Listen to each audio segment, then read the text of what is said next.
How to install Indrive. So most of the times, the problem generally is actually by going to your Google Play Store, and if you head out straight to search and look for the Indrive application, so if you hit on install, it will usually go into pending and will not move any further.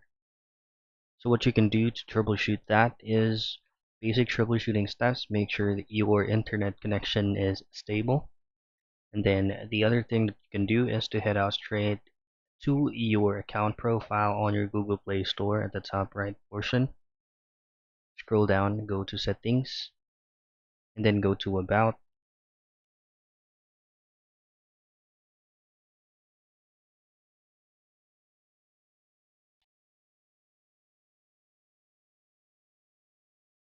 What you want to press is just update Play Store.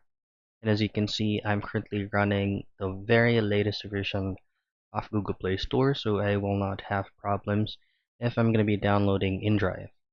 So if this is not going to be showing on your end, so what you need to do is, of course, to update to the latest version so that you will download it smoothly without any problems.